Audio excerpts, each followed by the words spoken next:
কবর মাথায় ছায়া করে দে আল্লাহুম্মা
लाखों कोटि शुक्रिया सुबहान रब्बुल आलामीन दरबार যিনি আমাকে আপনাদের সকলকে প্রতি মাসের ন্যায় আজকে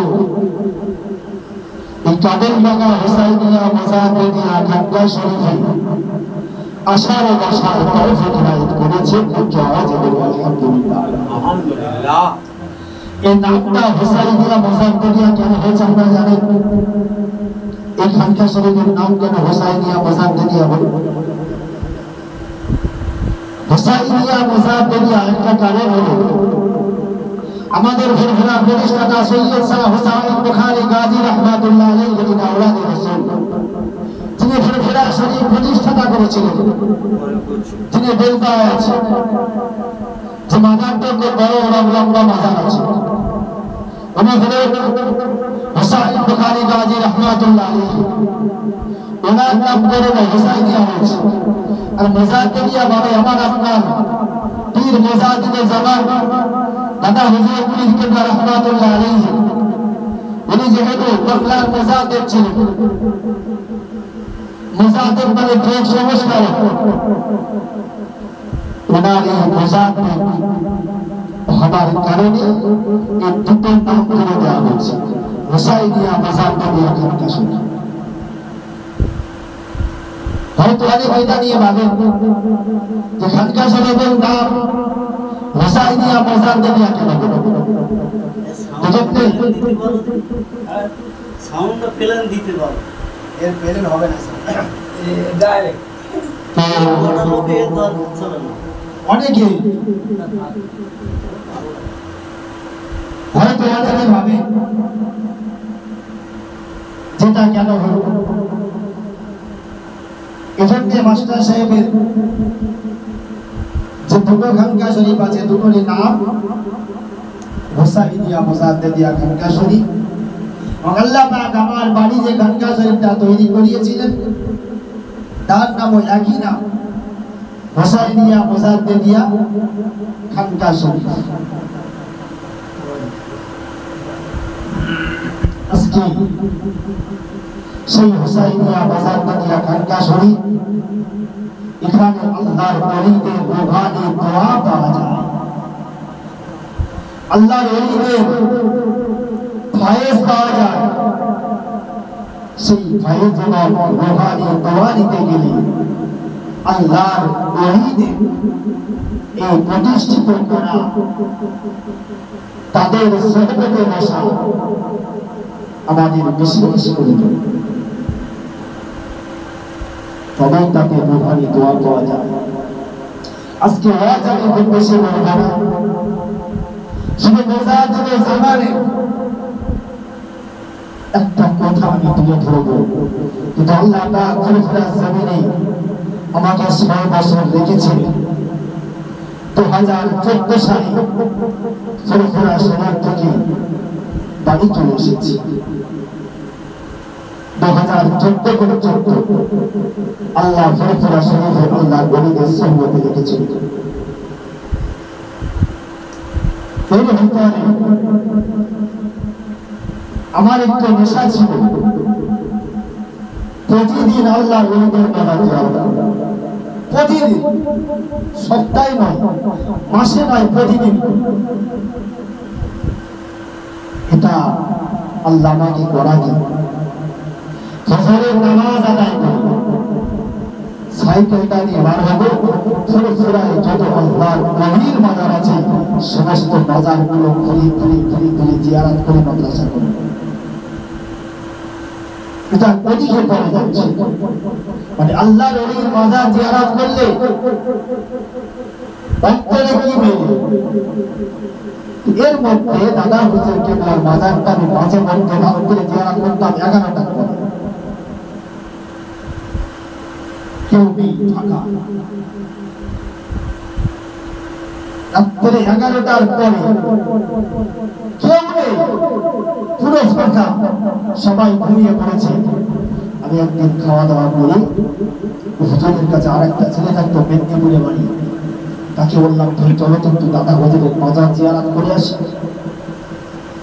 আল্লাহর ওলির হাদিয়া কেমন বাজায় এটা বলার জন্য আমি একটু আপনাদের কাছে বলছি। আল্লাহর ওলি মুজাদ্দিদ জামান আমির শরিয়াত কদরুল আলম আলা হযরত দাদা হুজুর পীর কেবলা রাহমাতুল্লাহ আলাইহির মাজারটা যখন রাত্রে 11টার পরে জিয়ারত করি, রাত্রে 11টার পরে জিয়ারত করতে করতে করতে করতে আমি পুরো ঘুমিয়ে পড়েছি। আমার চোখে যন্ত্রণা চলে আসলো, ঘুমিয়ে পড়েছি। হঠাৎ করে যখন ঘুম ভেঙে যায় দেখলাম আমার পাশে ওই ছেলেটাও নাই। জিয়ারত করেছে, ওর হয়ে গেছে, চলে গেছে, আমি জানি। জিয়ারত করতে করতে করতে করতে ঘুমিয়ে পড়লাম, কিন্তু জিয়ারত করতে করতে দেখতে পাই একটা জান্নাতি খুশবু মুজাদ্দিদ জামানের মাজার থেকে বাজা।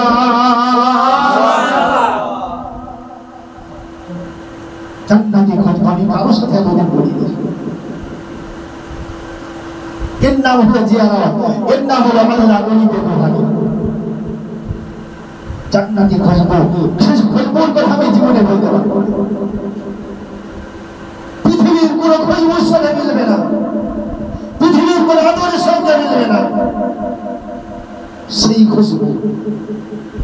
আমি তারপর অনেককে জিজ্ঞাসা করলাম, ভাই দাদা হুজুরের বাজারে কি কেউ পেয়েছো? কেউ কিছু পেয়েছো? বলল না, আমরা তো দাদা হুজুরের বাজারে কোনদিন কিছু পাই না। আমি বললাম খালেস নিয়াত দিয়ে একদিন রাতের বেলা জিয়ারত করবে, যদি তোমার নিয়তটা খাঁটি থাকে, আল্লাহর ওলির উপরে যদি মহব্বত থাকে, ভালোবাসা থাকে, আল্লাহ পাক অবশ্যই আল্লাহর ওলির ওই রূহানি খুশবু, জান্নাতি খুশবু তোমার নসিব হয়ে যাবে। আমরা ফুরফুরা হই হই করতে পারি। বর্তমান ইমাম যারা, এরা ফুরফুরা শরীফে শুধু হই হই করতে যায়। আল্লাহর ওলিদের দোয়া কোনদিন মিস হয় না। তবে খালেস নিয়াতে জিয়ারত করবেন। এমনি সময় আপনারা পাবেন, এটা আমি আপনাদের বলে গেলাম। তবে জিয়ারত করার তরফ একটু পাল্টাতে হবে। শুধু তাই নয়, হুসাইন বুখারী গাজী রাহমাতুল্লাহ আলাইহির মাজারের ভিতরে এত মশা, এত মশা, এত মশা ছিল না, এত মশা আছে। আপনি জিয়ারত করার সময় আপনার পায়ে এত পরিমাণে মশা উঠবে, আপনার শরীরে এত মশা উঠবে, আপনি চুলকাতে থাকবেন। কিন্তু আমি আমার কথা বলছি, আল্লাহর ওলি হুসাইন বুখারী গাজী রাহমাতুল্লাহ আলাইহির মাজারে ঢুকলাম জিয়ারতের জন্য। ওখানে একটা চোর আছে, একটা বদরি আছে, তার নাম কালো। হুজুরদের বাড়িতে চোর বলল, ভাই আপনি যাচ্ছেন, আমি যাবো, আপনার সাথে আমি ওই ভালো বলে ওই ভাইটা আমার সঙ্গে জিয়ারতে গেলেন। আল্লাহর ওলির মাজার জিয়ারত করছি, ওই কালো ভাইয়ের গায়ে এত পরিমাণে মশা বসেছিল, এত পরিমাণে মশা বসেছিল, চটপট চটপট চটপট করছে। কিন্তু আল্লাহর কসম করে বলছি, মিথ্যা কথা নয়, আমার গায়ে একটা মশা কামড়াতে পারিনি। আল্লাহর কসম করে বলছি, মিথ্যা নয়। আমাকে বলছে, ভাই তোমার গায়ে মশা বসলো না কেন? তোমার গায়ে মশা কেন নেই? হয়তো আমি যতক্ষণ দুনিয়া ততক্ষণ আমি মশা চলতে চলতে পারছি না, কিন্তু তোমার গায়ে দেখলাম একটা মশা নেই। এটাও আল্লাহর ওলির কারামাত। তার কারণ মহাব্বতটা বড় জিনিস। মহাব্বত, ভালোবাসা শুধু তাই নয়, হুসাইন বুখারী গাজী রাহমাতুল্লাহ আলাইহি তিনি এমন একজন আল্লাহর ওলি, এমন একজন আল্লাহর ওলি, এমন একজন আল্লাহর ওলি।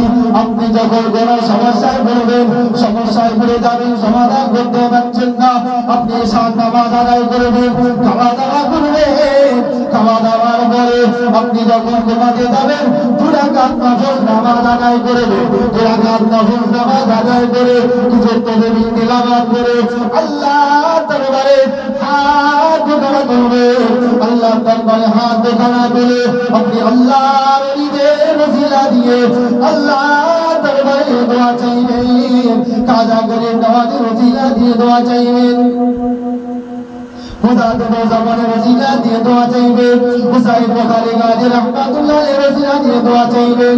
আল্লাহ পাক স্বপ্নের ভিতরে আপনার এই সমস্যা সমাধান করে দেবে। এটারও প্রমাণ আমি, এটারও প্রমাণ আমি। আমার কথা মিথ্যা বলে মনে হচ্ছে? কারণ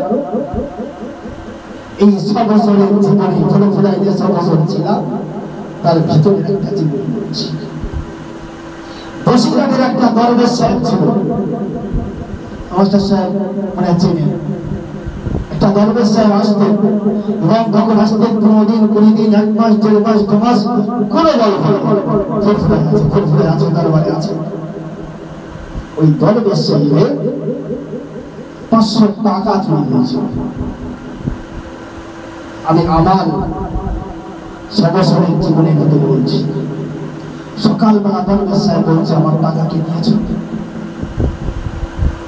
আর বছরের দরজে 4-5টা ছেলে থাকতো, আমি একটু সাইডে থাকতাম, ওদের সঙ্গে আমার অ্যাডজাস্ট হতো না বলে আমি একটু সাইডে ভেবে থাকতাম। এবং আমি যে রুমটায় থাকতাম ওই রুমটায় কারেন্ট ছিল না, তো খুব অসুবিধা হতো। হুজুর একটা হারিকেন দিয়ে রেখেছিল আমাদের, আর ওই মসজিদ থেকে মসজিদের জন্য হাফ লিটার করে তেল মাসে পাওয়া যেত। হুজুর আমাকে বললো যে ওই তেলটা তুমি নিয়ে আসবে হারিকেনটা জ্বালানোর জন্য। আমি সকালে ঘুমাও করছি যে আমি বাড়ি যাবো, আমার কাছে টাকা নেই, এখন চুরি হয়ে গেছে, কে দিয়েছে? সবাইকে জিজ্ঞাসা করলাম, কেউ স্বীকার হচ্ছে না। সন্দেহ একটা হচ্ছে, কিন্তু সেও স্বীকার হচ্ছে না, আমি জানি টাকা ওই নিতে পারে, কিন্তু স্বীকার হচ্ছে না। তা আমি হুজুরকে বললাম, হুজুর এই দরবেশ সাহেবের যে টাকা চুরি হয়েছে, যদি টাকা না পায় আপনার দরবারের কিন্তু বদনাম হবে, অথবা আপনি কিছু একটা করেন। তো বললো, বাবা দেখো আমি যদি ব্যবস্থা করি, তদবির করি, তাহলে বলে ফেলে থাকতে হবে, কারণ আমি যে তদবিরটা করে দেবো নাগরিকদের অঙ্ক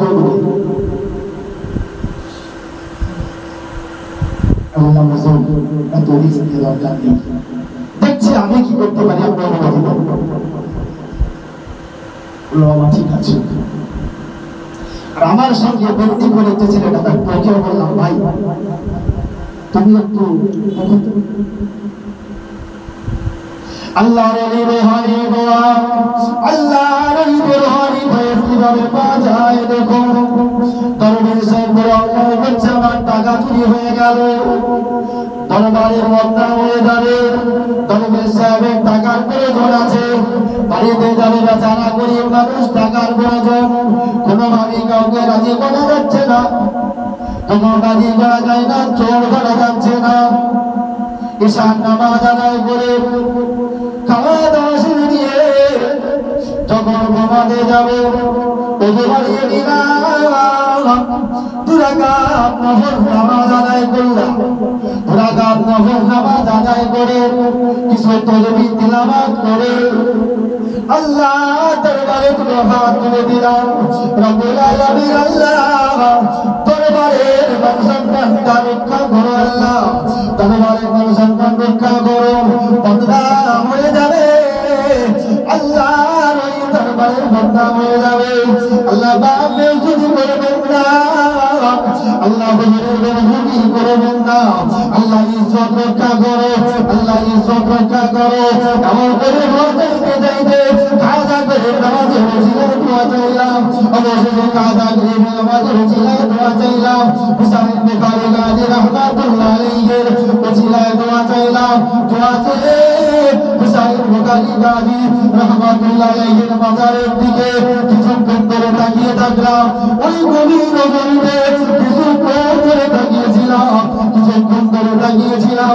তাকিয়ে থাকার পরে যখন আমার রুমের বারান্দায় ঘুমালাম, বারান্দায় লাইটটা মার্কিনটা বন্ধ করে দিয়ে অন্ধকার জায়গায় ঘুমিয়ে গেলাম। ঠিক রাত 12টা বাজে, ঠিক রাত 12টা বাজে অবশেষে দেখা গেল আল্লাহর ওলি রুহানি দোয়ার বরকতে আল্লাহ পাক চোখটাকে সামনে পাঠিয়ে দিল।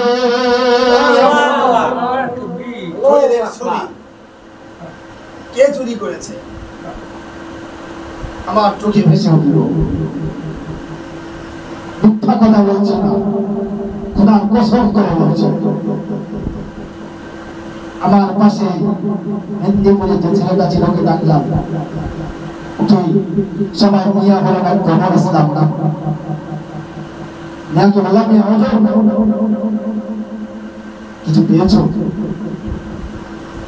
বললে সকাল নগর হয়ে গেল, নিজের জায়গায় চলে আসলো, জায়গায় চলে আসলো। হুজুর ঠান্ডা মাথায় বসে আছে। হুজুরকে বললাম, হুজুর চোর ধরা গেছে। চোর ধরা গেছে। হুজুর বললো, বাবা কি করে পেলি, কি করে পেলি? হুজুর আল্লাহর রহমত, আপনার দোয়া, আল্লাহর ওলিদের দোয়া। বাবাকে আমি নামটা বলে দিলাম, যেহেতু চেহারা দেখেছি, স্বপ্নের ভিতরে চেহারা দেখে নামটা বলে দিলাম। নামটা ধরে ডাকলো, আমি নামটা বলবো না, বলবো না। নামটা ধরে ডাকলো, দৌড়ে আসলো। টাকা নিয়েছিস? বললো না। এক চলন এখনো মিথ্যা কথা। সত্যি করে বল, টাকা নিয়েছিস কিনা? হাতে ভাই বলছে, ভাই কারো সাথে বলো না, টাকাটা আমি নিয়েছিলাম। আমার হাতে ভাই পড়ছে, কারোর সাথে বলো না ভাই, কিছু জন্য নিয়েছিস?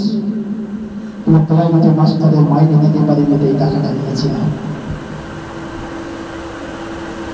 টাকা কোথায়?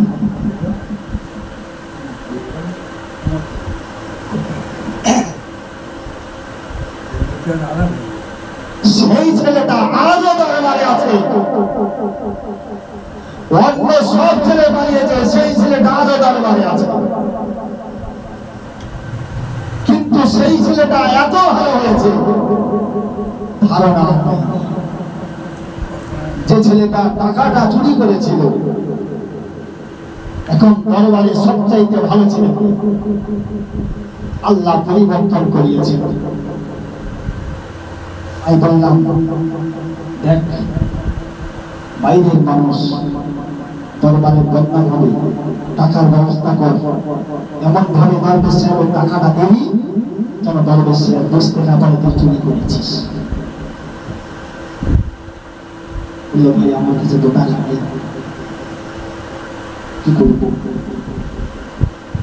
অবশেষে আমি আরো বেদনা করে ছেলেটা দুই ভাই ভক্তি করলাম, ভাই দরবারের বদনাম কোনোভাবে দেওয়া যাবে না, যেন দরবারের বদনাম না হয়।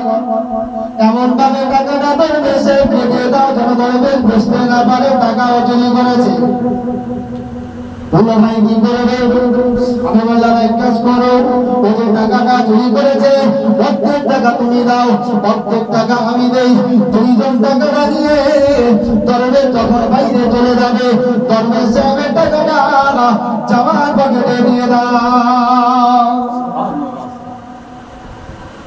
জামার পকেটে দিয়ে দাও, হাতে দিলে অসুবিধা। যুক্তি করে টাকাটা দরবেশ সাহেবের পকেটে দিয়ে দিলাম। দরবেশ সাহেবের স্ত্রী বললাম, দেখুন তো আপনার টাকাটা আছে কিনা আপনার পকেটে, পকেটে টাকাটা আছে কি দেখুন তো। হ্যাঁ মন্ত্রী সাহেব টাকাটা পেয়েছি, টাকাটা আমি পেয়েছি। তো কিছু কিছু জায়গায় হিকমত চালাতে হয়, মন্ত্র চালাতে হয়। এই হিকমত আর মন্ত্র চালালে বিপদ থেকে বাঁচে যাবে। জন্য আল্লাহর ওহীদের কথা শুনবেন, আল্লাহর ওহীদের সহজে বুঝবেন, তবে দেখে শুনি, বারবার বলছি দেখে শুনি। কারণ বোঝা দেবে জামানের ওসিয়াতে লেখা আছে, দাদা হুজুর কেবলা ওসিয়াতে লেখা আছে যে তোমরা যারা আমার অনুসারী শরীফরা দরবার শরীফ হোক, আমার মরিদ হোক, বাবার ছেলে হোক, যদি কারোর যদি দেখো শরীয়তের কোন খিলাফ কাজ আছে তাকে তোমরা মানবে না, তার কাছে বুঝবে না, তবে বিরোধিতা করবে। এটা হলো দাদা হুজুরকে বলেছিলাম, ঘৃণা করবে না, তার কাছে গিয়ে বসবে না, তবে তার বিরোধিতা করবে না। কিসের জন্য? দাদা হুজুর রক্তটা অর্জিত আছে, রাসূলের রক্তটা অর্জিত আছে।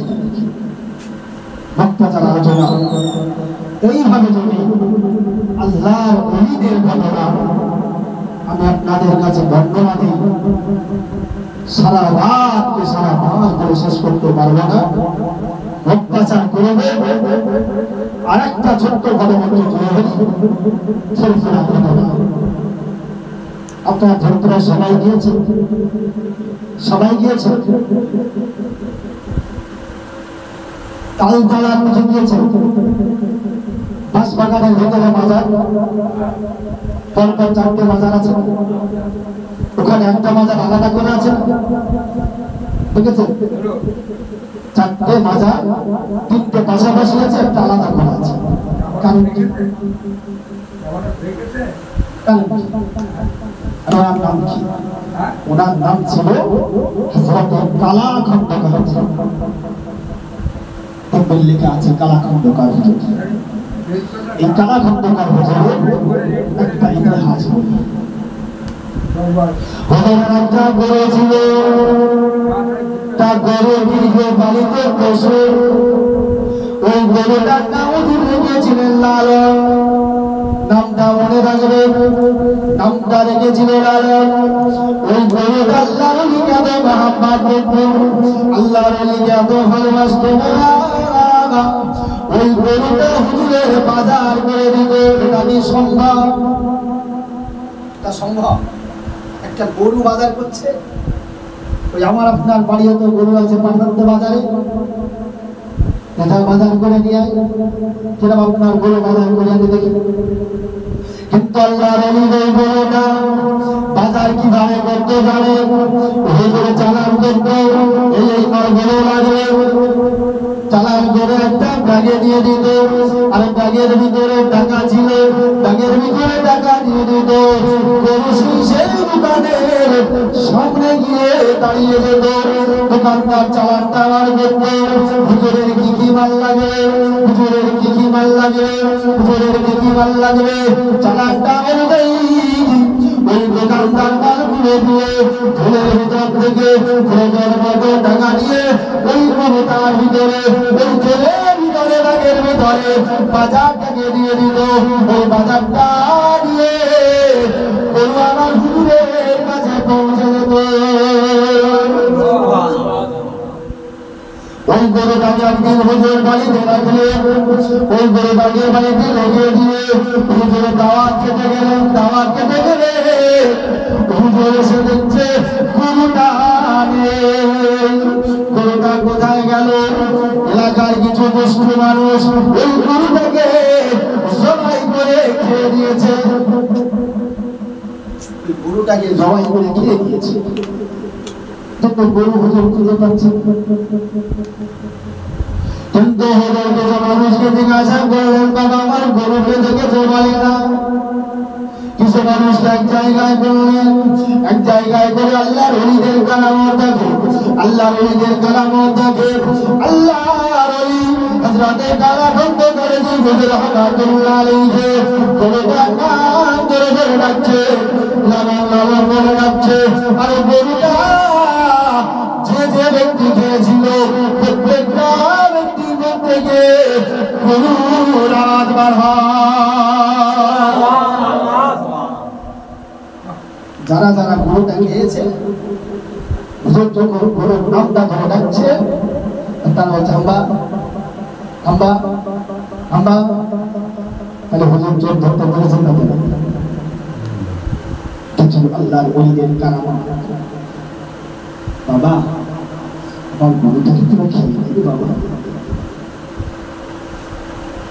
দেখছেন আল্লাহর ওলিদের কারামত।